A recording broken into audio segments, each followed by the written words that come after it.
Alhamdulillahirabbil alamin wassalatu wassalamu ala asrofil anbiya'i wal mursalin wa ala alihi wa sahbihi ajma'in, amma ba'du. Para wargi sadaya nu dirahmati Allah Subhanahu wa taala.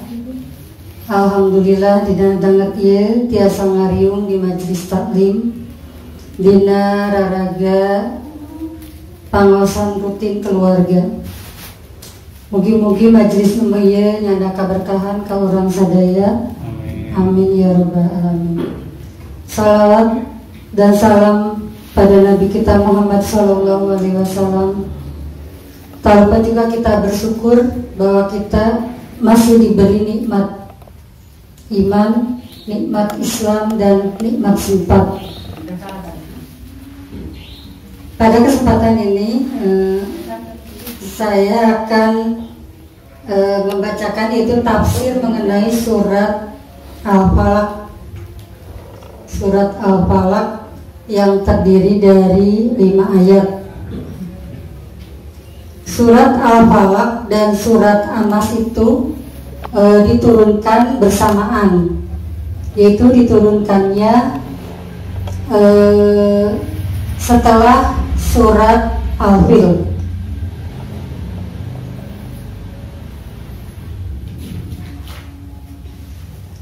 Di dalam surat Al-Falaq, jadi surat Al-Falaq dan surat An-Nas ini bisa disebut juga yaitu surat Al-Mau'izatain. Yaitu apa artinya Al-Mau'izatain? Yaitu 2 surah perlindungan. Kenapa dikatakan surah perlindungan?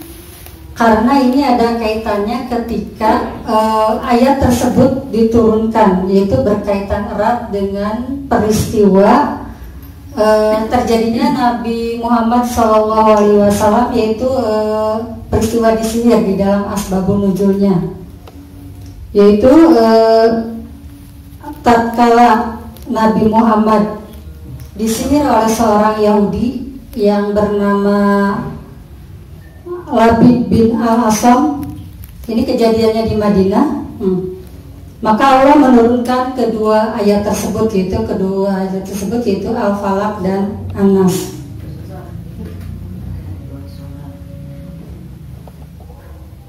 Nah, seperti diriwayatkan di As-Sahihan dalam Bukhari dan Muslim, jadi bahwa Nabi Muhammad tersebut pernah disihir oleh Labid Al-Asam. Di sini dikisahkan yaitu bagaimana Rasulullah tersebut disihir oleh orang Yahudi itu. Itu dikisahkan suatu ketika Nabi Muhammad SAW itu pernah membayangkan telah melakukan sesuatu. Ini halusinasi Rasulullah ya, berhalusinasi, yaitu mendatangi istrinya satu persatu. Namun ternyata ini kejadiannya tidak. Rasulullah itu tidak mengunjungi istrinya itu satu persatu, tidak. Jadi kepada Sayyidah Aisyah, Nabi Muhammad mengatakan bahwa Allah telah memberikan jawaban atas pertanyaan yang pernah beliau ajukan. Nah, jawaban tersebut yaitu disampaikan oleh 2 malaikat. Jadi aku kedatangan 2 laki-laki, yaitu salah seorangnya duduk di sisi kepalaku dan seorang lainnya duduk di sisi kakiku, kata Rasulullah kepada Aisyah. Nah, siapa salah seorang malaikat yang berwujud laki-laki tersebut? Menjelaskan bahwa Nabi tengah terkena sihir, yaitu oleh Labid bin Al-Asam, itu sebagai pelakunya. Maka kata malaikat,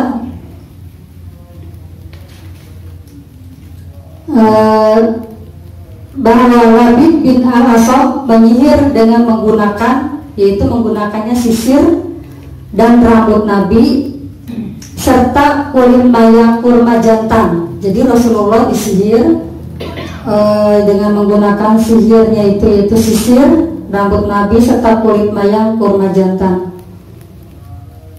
Di mana sihir ini ditempatkan oleh Labid? Ternyata sihir tersebut ditempatkan di bawah batu dalam sumur Darwan.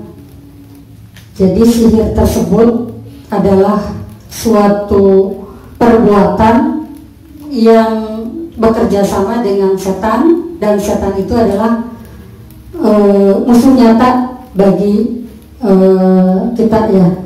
Jadi ini bekerja sama dengan setan.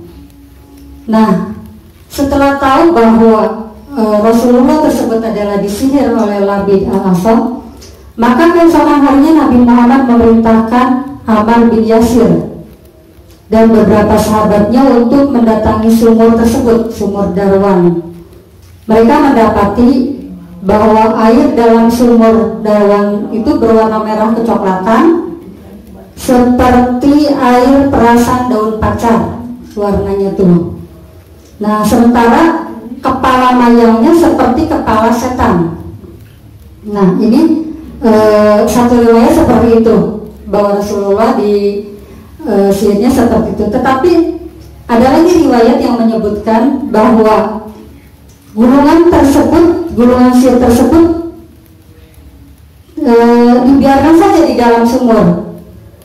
Jadi Nabi Muhammad itu tidak meminta untuk mengangkatnya, si gulungan sihir itu, karena Nabi Muhammad berpendapat Allah telah menyembuhkannya. Ini riwayat yang lain mengatakan bahwa sihirnya itu tidak diangkat di dalam sumur itu karena Allah telah menyembuhkannya. Beliau tidak suka menyebar keburukan kepada orang banyak, tidak menyebarkan. Nabi kemudian meminta agar sumur tersebut, sumur Darwan itu ditutup. Di sini bisa lihat akhlak Rasulullah ya. Ketika Rasulullah disihir, Rasulullah tidak, di sini dikatakan bahwa Rasulullah tidak menyebarkan keburukan kepada orang banyak. Terhibur gitunya, hari orang mah biasanya mau ayah kumaha tahu sok galaretek ya orang. Jika nama gitu cek orang tanya, orang disihir tah jika nama ku si eta. Nah, ngadudu ongkongnya. Sementara Rasulullah tidak mencontohkan akhlak seperti begitu. Teladannya Rasulullah itu kejadian yang menimpa beliau tidak suka menyebar keburukan kepada orang banyak. Nabi kemudian meminta agar sumur Darwan itu ditutup. Nah, sementara riwayat lain menyebutkan bahwa gulungan sihir tersebut diangkat. Jadi pendapat yang lainnya, gulungan sihir tersebut diangkat dari sumur setelah dibakar. Nah, gulungan tersebut memperlihatkan tali. Jadi setelah diangkat itu tersebut memperlihatkan ada tali dengan 11 simpul. 11 simpul yang susah untuk dibuka. Si bulu itu, si sihir itu, simpul itu susah untuk dibuka. Nah, pada saat itu turunlah wahyu, yaitu surat Al-Falaq dan An-Nas kepada Nabi Shallallahu Alaihi Wasallam.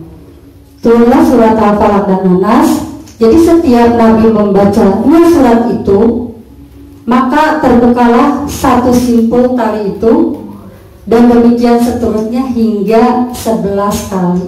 Nah, ini asbabun nuzulnya tentang surat Al-Falaq dan An-Nas, terjadinya sihir terhadap Rasulullah oleh orang Yahudi bernama Labid al-Asam. Jadi kenapa 11 ayat? Karena ini surat Al-Falaq itu 5 dan An-Nas itu 11, jadi 11 ayat ya.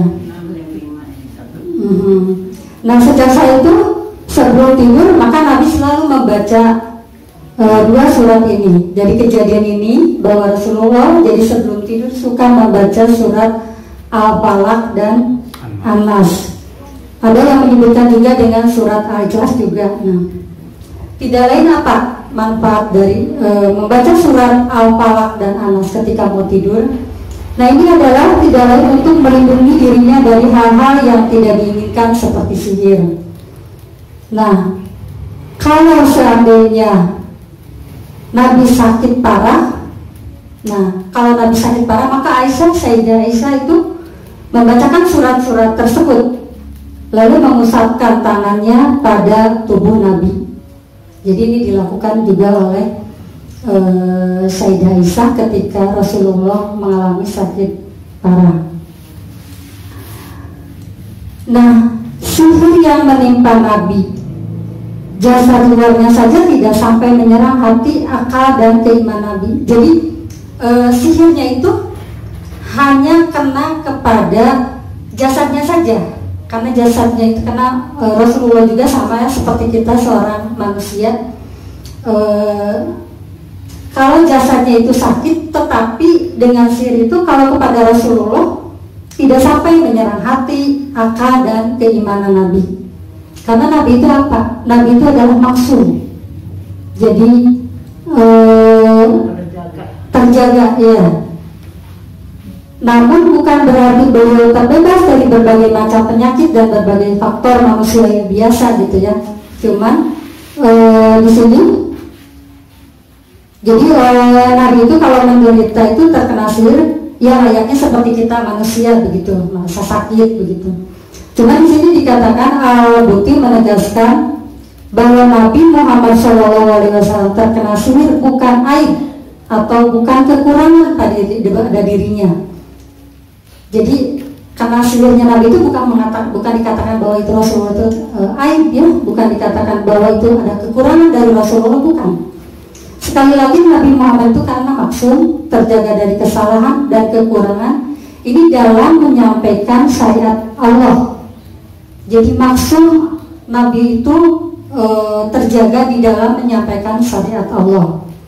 Namun kemaksuman itu tidak berlaku dalam hal-hal keduniawian ya, seperti sakit, lapar, haus gitu, sama seperti kita gitu. Sifat ininya basariahnya. Iya, kalau maksudnya Rasulullah itu dijaga dari oleh Allah itu dijaga dari kesalahan dan kekurangan ketika menyampaikan syariat-syariat Allah. Nah, di dalam surat Al-Baqarah ayat 102, dan mereka itu ahli sihir tidak memberi mudarat dengan sihirnya kepada seorang pun kecuali dengan izin Allah. Jadi meskipun ada sihir, tetap sihir itu ada apa ya? Itu dari Allah gitu ya. Tidak semata-mata karena sihirnya gitu. Jadi ini ada di dalam Al-Qur'annya, di dalam Al-Baqarah ayat 102. Dan mereka itu ahli sihir tidak memberi mudarat dengan sihirnya kepada seorang pun kecuali dengan izin Allah. Kata-kata Allah itu tidak kena sihir, ya nggak jadi kena sihirnya. Apa yang terjadi seperti ini? Kita percaya nggak dengan kejadian seperti ini? Jawab Rasulullah. Percaya yang karena ini adalah kisah yang ada di dalam Al-Quran. Tetapi kemarin ketika saya mendengar kajian di Bandung, Ustadz yang memberikan kajian tafsir itu, dia diundang, ada undangan tentang istilahnya ada acara hipnodikir katanya, hipnotis dikir. Jadi untuk dia semangat untuk dikir katanya gitu ya. Ada piangan jumlahnya sekitar 200 orang, harganya 150. Tapi Ustadz itu diundang tidak bayar, dia diundang untuk hadir gitu. Nah, ketika diadakan hipnodikir, tiba-tiba peserta semua tidur. Nah, kecuali ada 5 orang yang tidak tidur, yaitu 3 laki-laki dan 2 perempuan yang tidak tidur. Nah, yang membimbing hipnodikir itu aneh. Terus ada apa lagi gitu ya, dikasih apa lagi, tidak tidur yang 5 orang itu. Nah, jadi curiga tuh si yang membawa yang mengadakan acara itu. Akhirnya ditanya, Pak, kenapa tidak tidur? Iya, tidak tidur katanya. Nanti sesudah selesai acara mau hubungi saya katanya. Akhirnya setelah selesai acara, disuruh ini dulu. Ya udah Pak, sambil menunggu yang lain katanya, baca saja surat Al-Falaq, Anas. Ya yang 5 itu membaca. Aneh kata Pak Ustadz. Nah, kalau udah baca itu saya juga nggak tidur katanya, jadi dikira kalau udah baca itu mau tidur gitu ya, karena disuruh baca itu, ternyata tidak tidur. Nah setelah saya itu menghubungi yang bagian membimbing acara itu, ditanya, Pak, Bapak pekerjaannya apa? Katanya, saya Ustadz. Oh, yaudah Bapak silakan pulang aja. Ya udah pulang, jadi tidak mengikuti. Ternyata Pak Ustadz itu bercerita ya bahwa dengan mengamalkan Al-Falaq dan An-Nas, nah itu kita terjaga dari sihir. Tapi ada yang mengatakan, kenapa saya kenapa membacakan ayat itu tapi kena sihir? Kata Pak Ustadz, yaitu mungkin membacanya tidak fokus katanya gitu. Istilahnya mungkin tidak dengan hati ya. Gitu. Jadi kualitasnya beda. Jadi kata Bahman itu bismillah gitu. Jadi beda-beda, bukan berarti bahwa ayat itu tidak mati, tetapi gimana kitanya membaca surat Al-Falaq dan An-Nas tersebut. Orang yang membacanya. Iya, orang yang membacanya. Jadi zaman dahulu juga terjadi seperti begini. Kebetulan yang Ustadz juga mengalami. Terus kata Ustadz, apalagi saya suka makan kurma ajwa 7 butir katanya setiap pagi. Itu terbebas, karena ada hadisnya kata itu terbebas dari sihir. Cerita lagi Ustadz tuh, di lingkungannya ada orang yang baru masuk katanya, nggak tahu nggak lapor ke RT. Terus dia teh malam-malam suka membuang sampah di keranjang buah, bikin kan bolong-bolong, bikin bau ke semua. Itu teh ke masyarakat yang di situ. Pak RT udah ngasih tahu, cuman malah marah orang tersebut. Katanya itu orang pintar. Pintar itu maksudnya paranormal, dukun ya gitu. Nah akhirnya Pak RT udah kehabisan akal, dah ke Pak Ustadz aja, tolong Pak Ustadz datangi orang itu. Akhirnya didatangi orang tersebut, datangi dengan baik-baik, tapi ternyata marah orang itu. Bapak siapa? Saya Ustadz. Bapak kerjaannya apa? Ya begitu katanya. Ya udah nanti tunggu, nanti saya mau masukkan koper ke dalam perut Bapak katanya gitu. Ya udah, cek Pak Ustadz katanya. Iya mas anak ladenanen gitu. Udah pulang Pak Ustadz. Ada cerita kata tetangganya tuh malam-malam ya, punten ini orang Serang gitu katanya, orang Serang. Malam-malam itu terdengar kata-kata gitu kayak bahasa Sunda Buhun gitu ya. Tapi disebut-sebut nama Pak Ustadz itu malam-malam itu. Apa mungkin gitu ya. Akhirnya gimana? Akhirnya Pak Ustadznya alhamdulillah sehat. Ya orang itu keluar dari warga, nggak tahu kapan keluarnya, hanya keluar sendiri. Nah seperti itu. Nah sekarang kita lanjutkan ya, karena ini ada kajiannya adalah kaitannya dengan surat Al-Falaq. Kalau dengan surat An-Nas mungkin akan terlalu panjang ya, nanti Maudin mudah-mudahan bisa menjelaskan tentang tafsir Quran An-Nasnya, karena ini berkaitan. Al-Falaq dengan An-Nas ini diturunkan bersamaan. Tadi asbabun nuzulnya sudah disebutkan ya, itu terjadinya sihir kepada Rasulullah. Di sini ada tafsir surat Al-Falaq, yaitu ya ada 5 ayat. Yang pertama yaitu A'udzubillahi minasyaitonirrajim. Qul a'udzu birabbil falaq. Qul katakanlah aku berlindung kepada Tuhan yang menguasai subuh. Yang dimaksud dengan Rabbil Falaq di sini adalah Allah. Rabbil Falaq di sini adalah Allah. Al-Falaq berasal dari kata falaqah yang berarti membelah. Jadi falaq itu membelah. Dalam mungkin kalau yang belajar di musharraf ya, itu Al-Falaq itu bermakna isim maf'ul sifat musabahah, berarti terbelah. Jadi arti falaq itu adalah membelah, terbelah. Kalau lebih khusus Al-Falaq bisa bermakna apa? Al-isbah, itu pagi atau subuh. karena Allah membelah malam menjadi pagi, jadi membelah adanya malam dan pagi. Nah itu al-falaq. Jadi arti al-falaq itu bermacam-macam artinya itu.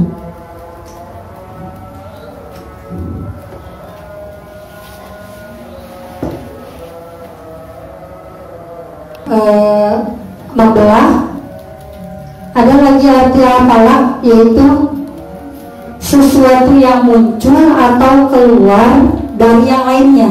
Al-falaq itu yang muncul atau keluar dari yang lainnya. Nah itu al-falaq juga. Contohnya apa? Sesuatu yang keluar atau muncul dari yang lainnya. Contohnya mata air. Mata air itu kan keluar. Nah itu al-falaq juga itu, mata air. Terus mata air yang keluar dari gunung, hujan yang dari awan, tumbuhan dari tanah. Jadi apa yang keluar dari benda lain, itu al-falaq. Anak yang keluar dari rahimnya. Nah, ini sama dinamakan al-falaq. Kita perhatikan ayatnya, yaitu di dalam Quran surat Al-An'am ayat 95. Innallaha falikul habbi wan nawa. Innallaha, sesungguhnya Allah yang menumbuhkan butir tumbuh-tumbuhan dan biji buah-buahan. Allah menumbuhkan butir tumbuh-tumbuhan keluarnya dan biji buah-buahan. Di sini innallaha faliku, jadi ada falaknya ya. Nah ini dikatakan bahwa falak itu sesuatu yang keluar dari yang lainnya. Ini luar biasa ya, Masya Allah, itu Al-Quran. Ada juga firman Allah di dalam surat Al-An'am ayat 6, yaitu falikul isbah. Falikul isbah yaitu dia menyingsingkan pagi. Falikul, falak ada falaknya. Falikul artinya di sini dia menyingsingkan pagi. Nah inilah apa artinya al-falaq, tafsirnya, yaitu tafsir al-falaq, yaitu membelah, terbelah, mengeluarkan sesuatu dari yang lain. Nah, di sini ada kul a'udzu birabbil falaq. A'udzu yaitu pengertian ta'awudz, yaitu isti'adzah adalah meminta perlindungan kepada Allah Subhanahu wa taala. Agar apa? Meminta perlindungan agar terhindar dari mara bahaya. Jadi kita pantas ini ya, perlindungan itu ya, karena kita berlindung kepada Allah dari mara bahaya. Karena kita tidak bisa berbuat apa-apa, hanya Allah yang bisa memberikan pertolongan. Di sini letak tauhid kita. Ketauhidan kita di sini diuji, yaitu ta'awudz, perlindungan kepada Allah. Jadi benar saja bagaimana dia matinya membaca surat Al-Falaq ya, mungkin tingkat keimanannya itu di situ ya. Mati dengan ayat menyebarkan dah nanaonan dah anggar-anggar lain kena sihir maca ayat surat tahu ya. Nah mungkin itu ya, dia di mana letak ta'awudznya ya. Terhindar dari mara bahaya, perlindungan. Karena ini jaminan dari Allah, ini kita harus percaya Al-Quran yang memberitahukan. Meminta perlindungan atau istiadah adalah ibadah. Meminta perlindungan istiadah merupakan ibadah. Ya ibadah mungkin, ibadah bukan mungkin, ibadah pasti mendapatkan pahala. Karena menghilangkan mara bahaya dan kejelekan tidak ada yang mampu melakukannya selain Allah Subhanahu wa taala. Segala sesuatu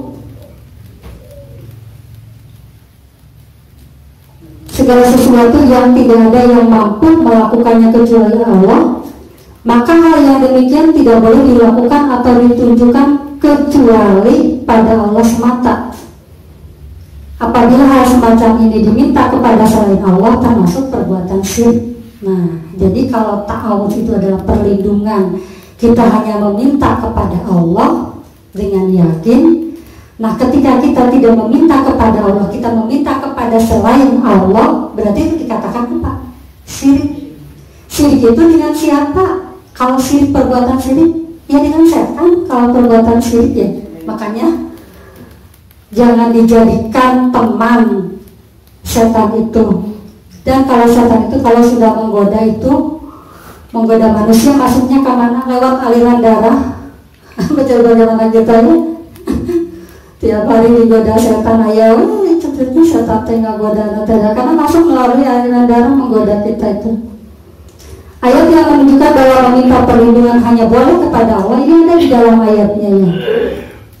Karena dialah yang mampu dan bukan pada selainnya di dalam firman Allah, yaitu di dalam surat Al-Fussilat ayat 36. A'udzubillahi minasyaitonirrajim.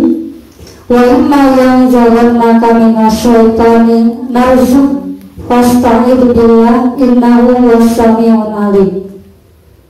Dan jika setan mengganggumu dengan suatu gangguan, maka mohonlah perlindungan kepada Allah.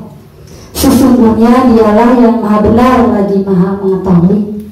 Jadi orang teh tong sieun ku setan padahal punya orang teh gaduh Gusti Allah langsung minta perlindungan kepada Allah. Allah juga memerintahkan kepada Nabi Shallallahu Alaihi Wasallam untuk meminta perlindungan kepadanya, sebagaimana pada awal surat Al-Falaq dan An-Nas. Nah ini dalam Al-Falaq, Qul a'udzu birabbil falaq, Qul a'udzu birabbin nas. Jadi perlindungan meminta kepada Allah. Dan perintah untuk Rasulullah berarti juga perintah untuk umatnya. Ini Rasulullah diperintahkan oleh Allah, berarti kita selaku umatnya meneladani Rasulullah, mengikuti petunjuknya, maka kita juga harus melakukannya apa yang diperintahkan Allah lewat perantaraan Nabi Muhammad SAW. Selanjutnya di sini tafsir ayat yang kedua, yaitu min syarri mahluk, min syarri kejahatan, dari kejahatan makhluknya. Jadi kita berlindung dari kejahatan makhluknya. Ayat ini mencakup seluruh yang Allah ciptakan. Jadi makhluknya itu bukan kita aja, makhluk itu banyak.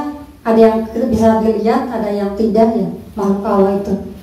Kalau yang bisa dilihat ya seperti kita manusia, hewan, itu bisa dilihat. Kalau yang tidak bisa dilihat kayak jin itu makhluk Allah itu makhluk Allah juga. Nah kita berlindung min syarri mahluk, dari kejahatan. Kan suka ada doanya ya a'udzu bikalimatillahi tammah min syarri mahluk. Ya, aku berlindung itu ada doanya. Nah di sini ayat ini di dalam Ibnu Katsir mengatakan bahwa ayat ini berarti berlindung dari kejelekan seluruh makhluk. Dari berlindung itu dari seluruh kejelekan makhluk. Nah, kita berlindung.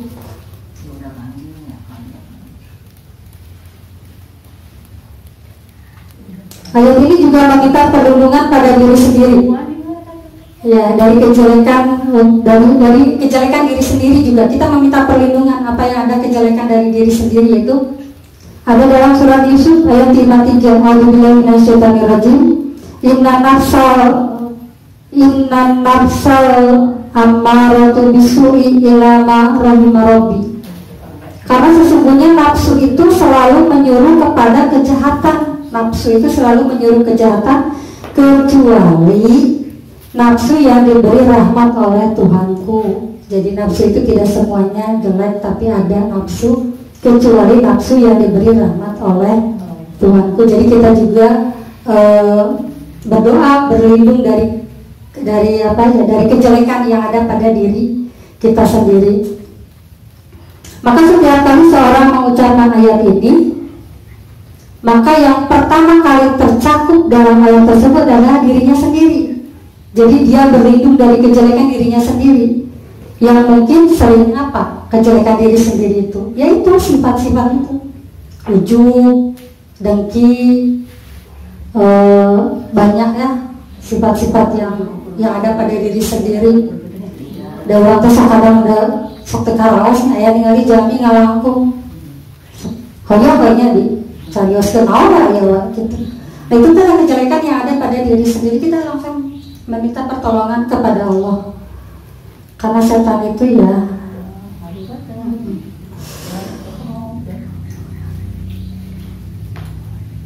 nah sebagaimana yang terdapat di dalam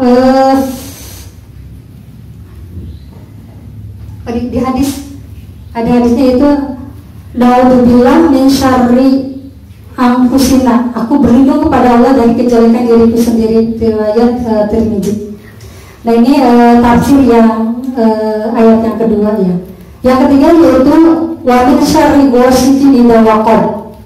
Wa min syarri masih syarri dari kejahatan malam apabila telah gelap gulita kejahatan malam.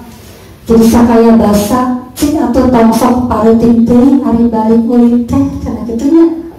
Nah di situ di dalam Al-Qur'an sudah dijelaskan kejahatan malam apabila gelap gulita itu tak setan malam teh banyak gosip dalam sini adalah artinya yaitu alail malam.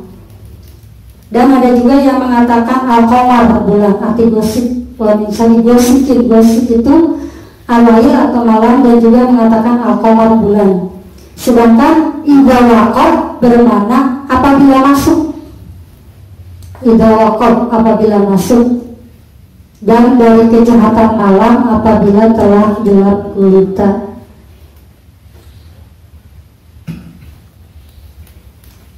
Mujahid mengatakan bahwa gosip adalah alail malam ketika matahari telah tenggelam. Jadi matahari itu udah tenggelam, itu mulai masuk ke malam. Sebagaimana diriwayatkan oleh Bukhari dan Ibnu Abi Najih, demikianlah yang dikatakan oleh Ibnu Abbas, Muhammad bin Ka'ab Al-Qurtubi. Qatadah juga mengatakan bahwa maksudnya adalah malam apabila telah gelap gulita. Ini adalah tafsir Quran Al-Azim. Nah, Syekh Syinkiti mengatakan bahwa pendapat yang kuat adalah tafsir yang pertama, gosip adalah malam. Jadi kalau tafsir yang kuatnya adalah di sini adalah gosip adalah malam. Apa alasannya? Di sini ada di dalam Al-Qur'an, yaitu di dalam Al-Qur'an surat Al-Isra ayat 78. A'udzubillahi minasyaitonir rajim. Aqimis sholata liduluki syamsi ila ghasaqil lail. Dirikanlah sholat dari sesudah matahari tergelincir sampai gelap malam. Jadi di sini dikatakan bahwa tafsir dan tafsir ini yang lebih kuat gosip itu adalah artinya malam. Sedangkan bulan merupakan bagian dari malam. Jadi malam itu, bulan itu bagian dari malam. Dan di malam harilah setan serta manusia dan hewan yang suka berbuat jahat, merusak. Di sini disebutkan sampai bergentayangan kemana-mana di sini. Nah, kita kepada Allah lah kita meminta perlindungan dari kejahatan, kejelekan seperti ini. Nah, itulah tafsir ya ayat yang ketiga. Tafsir ayat yang keempat yaitu wa min syarri naffatsati fil 'uqad. Dari kejahatan wanita tukang sihir yang menghembus pada buhul-buhul. Di sini disebutnya wanita tukang sihir, pantesan ayah nanya, nenek sihir. Asal terlupingnya aki sihir.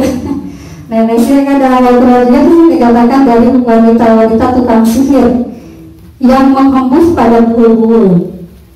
Nah, di sini Qatadah mengatakan bahwa yang dimaksud adalah sihir. Di sini mengatakan, Mujahid mengatakan apabila membaca mantra-mantra dan meniupkan atau menyihir di ikatan tali di sini.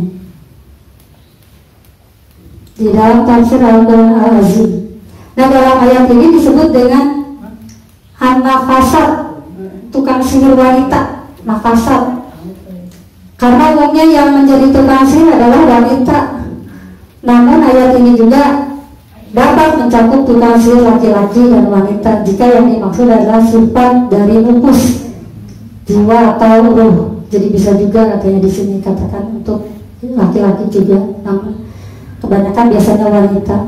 Namun perlu diingat bahwa dalam syariat ini terdapat pula penyembuhan penyakit dengan doa-doa yang disyariatkan, yang dikenal dengan ruqyah. Jadi untuk menangkal sihir ya ada panduannya tentang ruqyah itu. Nah, di sini ada tentang ruqyah. Nah,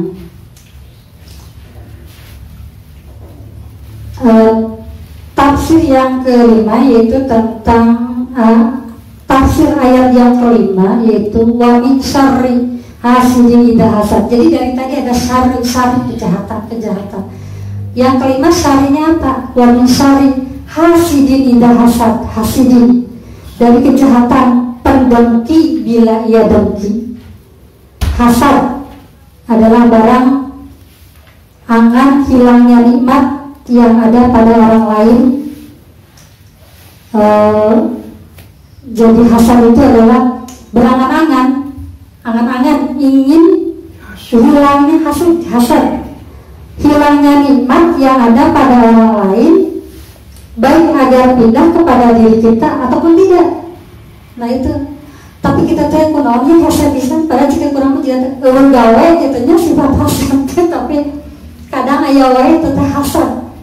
Ingin menghilangkan itu aja, ingin menghilangkan berangan-angan, ingin hilangnya nikmat yang pada orang lain agar pindah kepada diri kita. Jadi kita tuh hasad jadi asa bunga wae katanya mengingali nikmat batur hilang rek pindah rek teh ka urang. Nah itu tuh bawaan setan padahal mah teu ngaruh ya pindah gitu kenikmatan orang lain ke kita ketika Allah tidak mengizinkan untuk pindah, tidak pindah. Tapi sifat hasad itu yang karena setan itu ya akhirnya. Nah makanya kita berlindung kepada Allah insari dari kejahatan hasad, dengki. Di sini Al-Hikmah mengatakan bahwa hasad itu dapat dilihat dari 5 ciri. Ada 5 ciri sifat hasad. Tinggal orang introspeksi diri nya, lebat itu orang tadinya gitu memberi hasad orang teh inget kalimat ciri eta langsung jadi hasadna gitu. Pertama apa? Membenci suatu nikmat yang nampak pada orang lain. Batur teh kene nikmat. Nah, orang teh benci ke orang itu teh pada si eta menang nikmat budakna jari-jari gitu nya, pada budak orang teh jajan teh orang teh emat gitu. Hasad itu teh seperti itu teh. Yang kedua, ciri yang kedua hasad, murka dengan pembagian nikmat Allah. Ya Allah tuh sudah memberikan nikmat tuh kepada siapa saja yang Allah kehendaki. Ya kalau kita ingin dikasih nikmat sama Allah banyak ya kita pandai bersyukur sehingga Allah memberikan nikmat lagi. Batu dipasihan nikmat, ya kerja cek Allah dipasihan nikmat, orang kita dipasihan nikmat. Kayak kira-kira orang bersyukur dipasihan nikmat. Kita nggak usah murka dengan pembagian nikmat Allah. Mata terpolotkan berapa bahasanya simpel teh. Keun samilikna. Kenakeun samilikna. Itu namanya itu tuh orang milikinya. Untuk sok hasad milikna kabatur tanya. Yang ketiga, bakhil, kikir dengan karunia Allah. Padahal karunia Allah diberikan bagi siapa saja yang dikehendakinya. Kalijannya orang teh bakhil, kikir karunia Allah. Nah itu bakhil ini adalah ciri hasad yang ketiga. Yang keempat apa? Tidak mau menolong wali Allah. Tidak mau menolong wali Allah itu siapa? Tidak mau menolong orang beriman dan menginginkan hilangnya nikmat dari mereka. Halimah nolongan batur teh. Jadi kahayang teh nikmat di batur teh sina hilang. Nah itu menuju kata rajang sifat hasad. Itu ciri yang keempat. Yang kelima yaitu menolong musuhnya yaitu iblis. Nah salah satu apa contoh menolong musuhnya itu iblis. Di sini ada bentuk hasad adalah ain, pandangan hasad. Ain itu adalah pandangan hasad. Apabila seorang melihat pada orang lain kenikmatan kemudian hatinya merasa tidak suka, dia menimpakan ain, pandangan mata dengan penuh rasa dengki pada orang lain. Itu ain, pandangan dengan penuh hasad.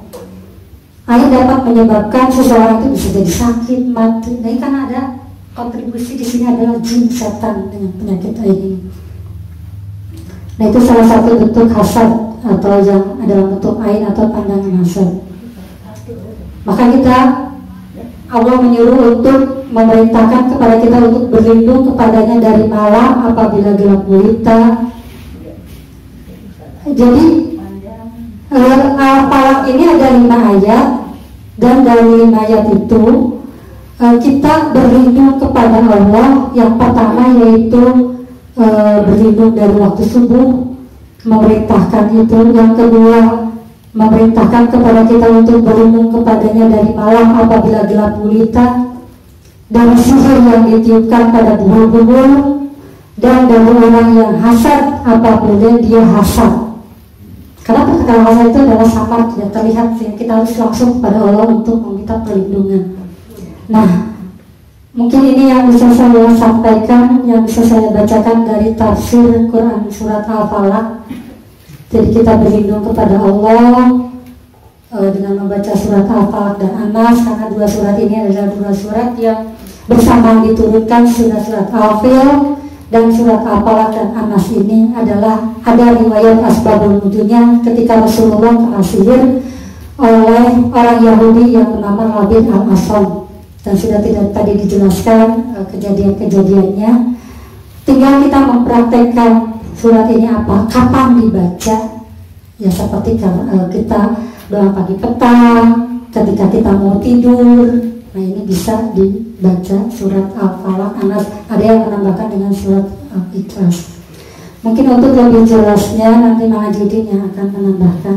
Assalamualaikum warahmatullahi wabarakatuh. Kita punya kepercayaan diri untuk menimbulkan kekuatan melawan keburukan itu dari tauhid, dari kalimat Rabbun di 2 ayat ini. Qul a'udzu birabbil nas, qul a'udzu birabbil falaq, dan qul a'udzu birabbin nas. Rabbun. Jadi di sini ada tersirat tentang tauhid rububiyah istilahnya. Dan kata Rabbun tuh di doa-doa kita sering juga menyebut di awal doa dengan kata Rabbun, ya. Misalnya Rabbighfirli, ya. Jadi Rabbun, apalagi Rabbun tuh Rabbighfirli wali walidayya warhamhuma kama rabbayani shaghira. Awalnya Rabbun.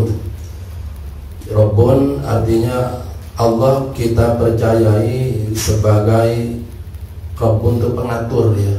Rabbun pengatur. Maka nanti di ayat 2 surat Al-Fatihah kita sebut Rabbul Alamin. Jadi yang mengatur alam ini Allah. Jadi mau manusia, mau jin, mau malaikat, yang ngatur itu Allah. Ngatur Allah, ya. Makanya nanti kalau ada kejahatan, ada apapun, yang ngatur alam ini Allah aja. Jadi yang ngatur kita Allah, yang ngatur jin Allah, yang ngatur malaikat, seluruh makhluk yang ngatur Allah. Jadi sama kita juga. Jadi kita ini ada dalam aturan Allah Subhanahu wa taala. Jadi biar timbul kepercayaan diri kita itu, jadi timbul kepercayaan, nanti timbul kekuatan gitu. Kita kalau ada yang berbuat jahat segala macam dan mengatur segala alam ini Allah gitu, sama. Jadi ya bukan menantang tapi sama lah gitu, ya. Biar kita tidak, sebab kalau nanti menyebut orang yang atau jin atau makhluk yang lain lebih kuat dari kita, nanti kita udah istilahnya kalah duluan. Ya, kalah duluan. Jadi bahasa Sundanya tuh keok sama ini. Tak gitu. Maksudnya gitu. Tak. Gitu. Jadi sebelum apa-apa kita udah lemah, ya. Jadi mau dukun, mau apa, ya sama, yang ngatur juga Allah, gitu. Harus yakin. Gitu, ya, harus yakin, ya. Banyak yang nakut-nakuti itu. Awas Udin disihir. Tadahar naon ya, dia kayak dahar nasi, tadahar nasi. Sama makannya sama, ini sama. Ya bukan nantang, jadi ada persamaan kita dengan mereka itu untuk menimbulkan kepercayaan, kekuatan di diri. Jadi jangan minder duluan, maju aja. Kita yang ngatur sama Allah, sesama yang ngatur sama-sama Allah. Sombong juga artinya pemilik. Malah kan manusia lebih tinggi kan khalifah di. Iya, khalifah. Nanti kan ada cerita juga. Kalau orang penyihir itu kan kerjasama dengan setan. Ya. Setan itu sebetulnya juga sama, punya kelemahan juga. Namanya makhluk Allah punya kelemahan. Ada setan ceritanya takut pada sandal coba.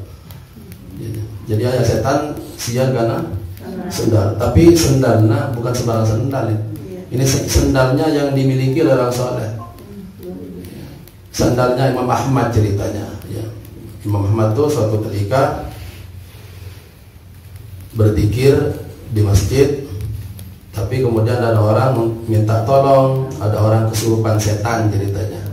Gitu, jadi supaya diobati, dilandongan, diruqyah, didoakan dan gitu ya.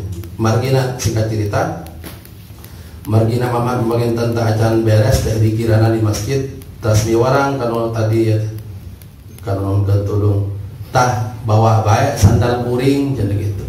Sandal kuring bawa. Beras buket tenggelkan kanu menuju kesurupan gitu. Dibawa sandalnya itu.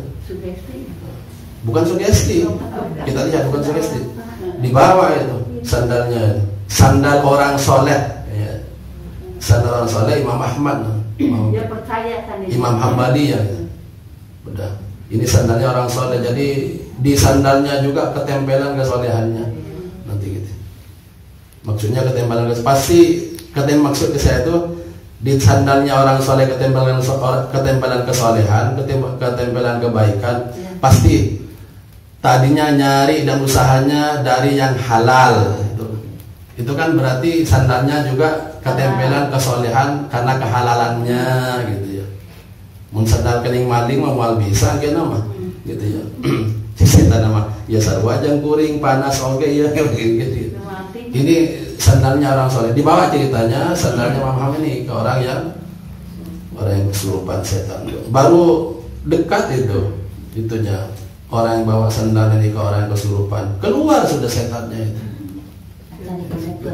Itu baru sandalnya. Tapi saya pernah beli sandal karfil waktu hari raya. Hari raya apa Idul Fitri itu saya silaturahmi ke rumahnya Aiman, sholat asar ke masjid ceritanya. Habis sholat sandal saya hilang. Jadi maksudnya kalau sandal kita ini jangankan setan yang takut, setan kita malah sandal kita jadi bahan menarik kepada orang lain yang jahat. Jadi kalau sandalnya Muhammad itu bisa menghilangkan jin dari orang yang tadi kesurupan. Tapi kalau sandal kita itu malahan diambil dan jin malahan temannya gitu. Jadi berarti kan ada setan yang takut pada hal kecil seperti hal sandal itu. Ya karena yang ngatur alam ini semuanya Allah Rabbun tadi itu. Rabbun itu. Terus sekali lagi itu sandalnya orang soleh gitu ya. Orang mah orang teh nggak boleh dokan sandal ke kucing matara lompat. Sandal orang dapat disoleh orang sandal lagi sembarangan orang gitu. Sembarang dapatnya mungkin sambaran ya. Jadi intinya Rabbun adalah keyakinan bahwa Allah itu yang mengatur dan yang memiliki alam gitu ya Rabbun. Tauhid rububiyah namanya begini nih ya. Biar kita ini punya kepercayaan pede gitu istilahnya, percaya diri kita juga punya kekuatan karena sama-sama diatur oleh Allah sama dengan makhluk yang lain. Kemudian mungkin jauh dari yang kita bahas, tapi ini hanya bias-biasnya di penjelasan yang tadi saja. Nabi dan para Rasul itu pasti orang terbaik, pilihan Allah Subhanahu wa Ta'ala. Tetap ada musuhnya ada. Ini Quran di surat Al-An'am, Allah Subhanahu wa Ta'ala berfirman, A'udzubillahi minasyaitonir rajim. Wa kadzalika ja'alna likulli nabiyyin aduwan syayatinal insi wal jinni. Dan demikianlah kami menjadikan bagi tiap-tiap nabi itu ada musuh. Ada musuh syayatinal insi, ada musuhnya dari setan golongan manusia. Dan ada juga musuhnya nabi itu setan dari golongan jin ya. Kan nanti di An-Nas itu minal jinnati wan nas ya. Yang jadi musuh itu bisa di golongan jin, bisa di golongan manusia ya.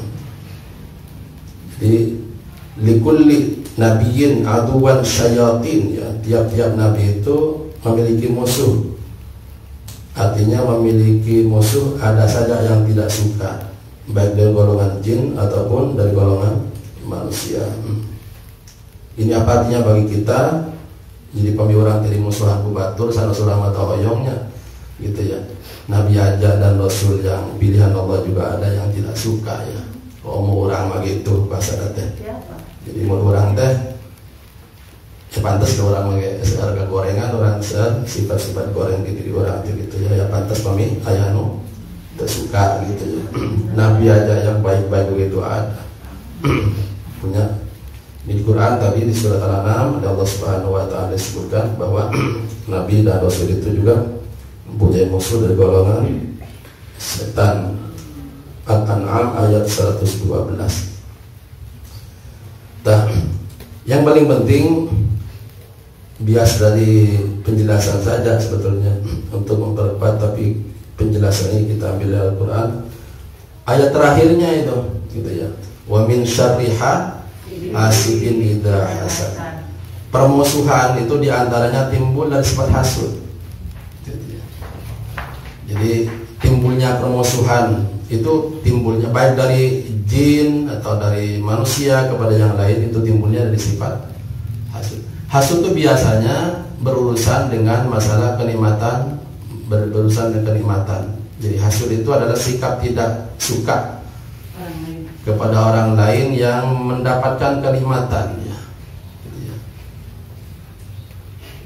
Sekarang kasusnya Nabi tadi. Ini Labib orang apa teh? Orang Yahudi. Ini kok Labib tidak suka ke Nabi? Kenapa ini? Hasud apa ini ya ke Nabi itu? Ya. Ini dijelaskan oleh Allah di Quran di surat Al-Baqarah. Jadi kenapa Labib itu? Dalam ini Labib yang Yahudi itu kenapa tidak suka ke Nabi? Hasud ke Nabi itu. Jadi hasud itu salah satu sifat yang digunakan oleh orang untuk tidak suka kepada yang lain, biasanya tentang berkenan dengan kenikmatan. Maka kita bertanya, Labib ini kok tidak suka ke Nabi, hasud itu kenapa itu? Ini dijelaskan di Al-Quran di surat Al-Baqarah ayat 109. A'udzubillahi minasyaitonir rajim. Wadda katsirun min ahlil kitab ya. Law yaruddunakum min ba'di imanikum kuffara hasadan min indi anfusihim min ba'di ma tabayyana lahumul haqq. Fa'fu wasfahu wa ta'ati Allah bi amri innallaha 'ala kulli syai'in qadir. Di sini disebut ahlul kitab. Ahlul kitab itu diantaranya Yahudi ya. Yahudi. Dalam hal ini orangnya itu Labib. Jadi ya, Labib ini orang Yahudi itu tidak senangnya ke Nabi, hasud ke Nabi ya. Hasadan min indi anfusihim.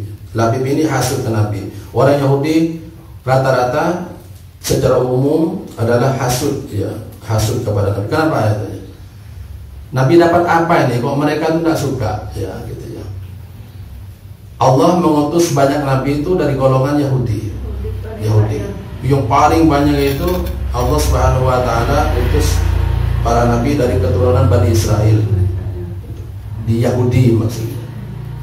Tapi dari sekian banyak nabi dan rasul dari keturunan Bani Israel itu tidak ada nabi yang diberi tugas melebihi kaumnya gitu. Jadi tugas kenabiannya itu hanya di kaumnya saja tugasnya.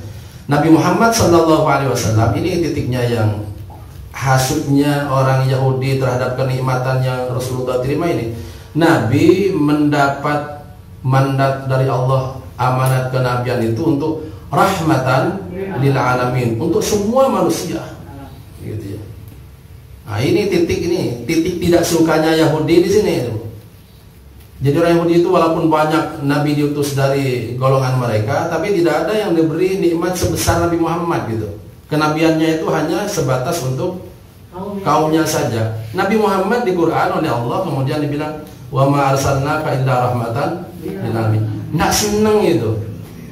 Jadi karena Nabi diberi kewenangan kenabian untuk seluruh alam gitu ya. Nabi-nabi yang banyak golongan Yahudi, dari keturunan Yahudi, dari keturunan Bani Israel itu hanya untuk kaumnya saja. Ini tidak sukanya di sini. Tidak sukanya. Kenikmatan kenabian ini yang mencakup seluruh alam ya. Maka orang Yahudi tidak suka. Tidak suka. Padahal di Quran itu orang Yahudi oleh Allah Subhanahu wa taala ditakdirkan pada masanya ya, istilahnya faddalnakum 'alal alamin. Jadi orang Yahudi itu ditakdirkan unggul oleh Allah dari seluruh alam. Pada zaman Yahudi dulu. Tiba-tiba Allah Subhanahu wa taala di akhir kenabian di manusia ini kemudian mengutus Nabi Muhammad untuk seluruh alam. Nah, enak Yahudi itu. Jadi tidak enak Nabi menerima kenikmatan yang sebenarnya besar. Nah, itu diantara yang kenikmatan tidak disuka. Artinya orang Yahudi hasud di situ tuh, hasudnya Yahudi di situ, hasud tentang kenabian itu diantaranya. Ini di Al-Quran di surat Al-Baqarah ayat 109. Nah, karena hasud atas kenikmatan kenabian pada Nabi Muhammad SAW yang tidak dimiliki sebesar nabi-nabi dari Bani Israel, di sini orang Yahudi tidak sukanya di sini, gitu ya. Nikmat kenabian ya. Dan nanti hasud ini juga banyak terjadi di perebutan ketidaksukaan di nikmat-nikmat yang lain gitu. Banyak sekarang, masih banyak. Ada tukang dagang cek-cek dulu di sini itu kemudian kompornya tidak nyala-nyala satu hari itu gitu. Padahal diperbaiki, ada minyak segala macam, memang lahirnya, tapi tidak mau nyala. Pernah di sini gitu. Sampai pulang gitu ke Ciamis mana? Enggak, Ciamis enggak dulu tuh. Pulang gitu. Karena di pasar sama tukang cek-ceknya juga ada yang sampai mau kena badannya, aja rusak badannya di sini tuh ya. Jadi rebut urusan ya, urusan dagangan tuh.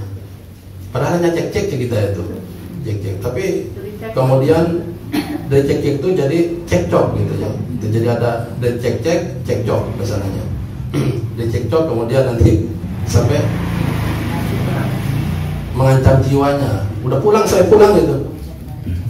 Cenai pada ya kena jiwa uing jadi gitu. Pulang itunya. Pulang udah gitu ya. Jadi mending rugi dagang di sini daripada nanti rugi sampai jiwa. Hasud ya, hasud ini. Hasud. Jadi ini kepastiannya. Makanya kalau dapat nikmat Allah Subhanahu wa taala, apa yang perintahkan Allah? Wa ma bi ni'mati rabbika fahaddits. Ya. Kalau dapat kenikmatan, sebarkan kemanfaatannya. Jangan hanya dirasakan oleh kita. Kalau hanya dirasakan oleh kita, nanti banyak orang tidak suka. Ya. Hasud ya. Hasud. Banyak ini orang hasud. Nabi aja jadi hasud tuh, dihasud. Dia tidak sukai oleh orang seperti Yahudi tidak suka pada Nabi Muhammad SAW. Nabi ini kasusnya sihir nanti. Wallahu a'lam. Wallahu a'lam. Jadi mudah-mudahan kita oleh Allah Subhanahu wa taala dijauhkan dari sifat-sifat dengki, sihir yang mungkin kita dapat kenikmatan dari Allah Subhanahu wa taala mungkin lebih dari orang lain. Mudah-mudahan kita berlindung pada Allah Subhanahu wa taala agar kenikmatan yang kita terima tidak sampai menjadikan permusuhan antara kita dengan orang lain, atau orang lain dapat kenikmatan, mudah-mudahan kita juga dijauhkan dari sifat hasud ini.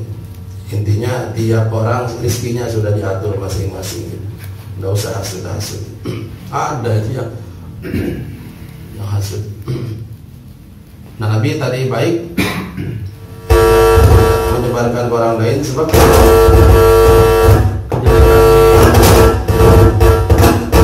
kalau kejelekan disampaikan ke orang lain, nanti orang lain itu pasti ada yang membela orang yang kena hasud untuk menimbulkan kebencian yang lain ya, ketidaksukaan ya. Makanya tidak disebarkan. Jadi tidak sampai menimbulkan banyak permusuhan, ketidaksukaan yang lain. Misalnya kalau begini saya contohkan, nanti pasti banyak yang tidak suka kepada orang yang menyerang ya.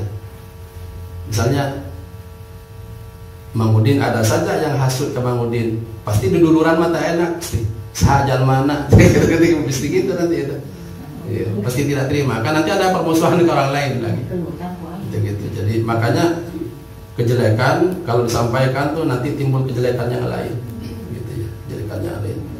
Tapi intinya setiap kita dapat kenikmatan itu harus hati-hati, sebab pasti ada yang tidak suka. Di hadis Nabi itu disebutkan bahwa tiap kenikmatan tuh pasti ada orang yang tidak suka. Pasti ada orang yang tidak suka. Tapi kita ini nanti juga sifat jeleknya kita itu nanti timbul sifat tamak itu. Ya Allah, pasihan abdi rizki nusu'ur. Siap enggak kalau nanti ada yang tidak suka? Gitu ya. Gitu. Jadi makanya kalau minta kenikmatan, minta rezeki, kalau hanya sekedar banyak, ya hati-hati dengan resikonya. Resikonya. Nanti pasti ada yang tidak suka. Apalagi ada saingannya, apalagi saingannya dekat.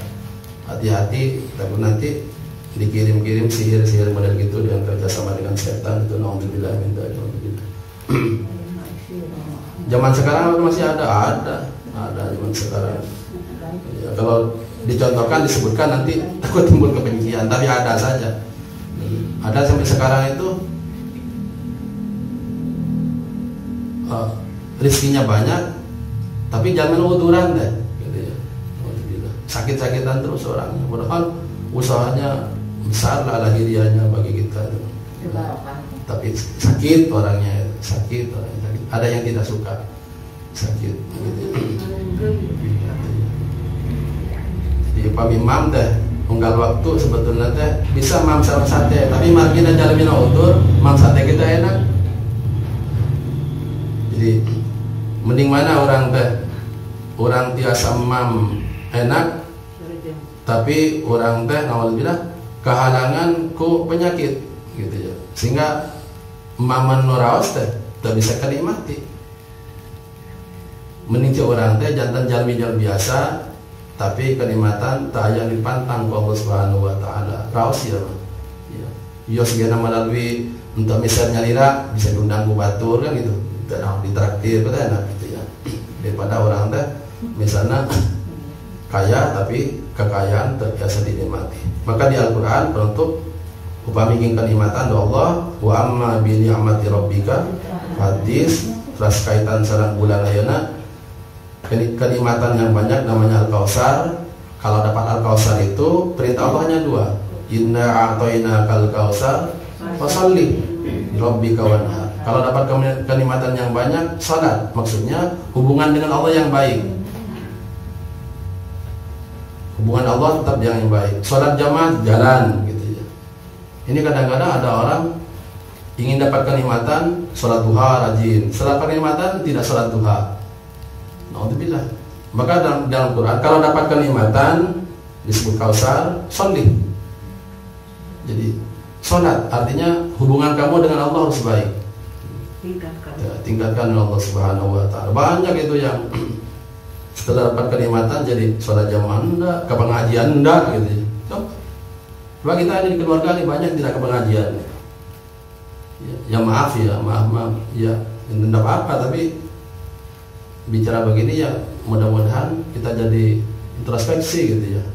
Banyak tidak pengajian nih di kita ini, padahal kenikmatannya main diterima. Sehat masih sehat gitu ya. Kendaraan punya, kaki berjalan bisa. Kenapa nggak nyampe ke sini ke pengajian? Jadi hati-hati dapat kenikmatan, mudah-mudahan bisa menunjang ketaatan kita pada Allah Subhanahu wa taala, di antaranya salat dilambangkannya. Wanhar yang kedua, berkorban, artinya juga dengan sesama manusia muamalah juga harus baik. Istilahnya tadi di akhir surat Duha itu wa amma bi ni'mati rabbika fahaddits. Jadi tebarkan manfaatnya. Manfaat pada diri adalah memperteguh, memperkokoh hubungan dengan Allah gitu ya. juga nanti memperbaiki hubungan antara manusia. Jangan hanya sebelah, jangan hanya sebelah. Di Quran tuh fasolli di rabbika wanhar, dua arahnya untuk dijadikan kebaikan. Mudah-mudahan kalimatan-kalimatan Allah titipkan, mudah-mudahan menunjang ibadah kita pada Allah Subhanahu wa taala dan juga menjadikan antara kita menjadi jalinan baik. Subhanakallah bihamdika asyhadu an la ilaha illa anta astaghfiruka wa atubu ilaik. Alimna ma yanfa'una wanfa'na bima 'allamtana. Allahumma hdina wa waffiqna ila ma huwa khair. Ihdinas siratal mustaqim. Subhanakallah bihamdika asyhadu an la ilaha illa anta astaghfiruka wa atubu ilaik. Allahumma nawwir qulubana bil Qur'an wa zayyinna akhlaqana bil Qur'an, najina minan nari bil Qur'an, adkhilna al-jannata washfa'na bi syafa'atil Qur'an. Subhanakallah bihamdika asyhadu an la ilaha illa anta astaghfiruka wa atubu ilaik. Assalamualaikum warahmatullahi wabarakatuh.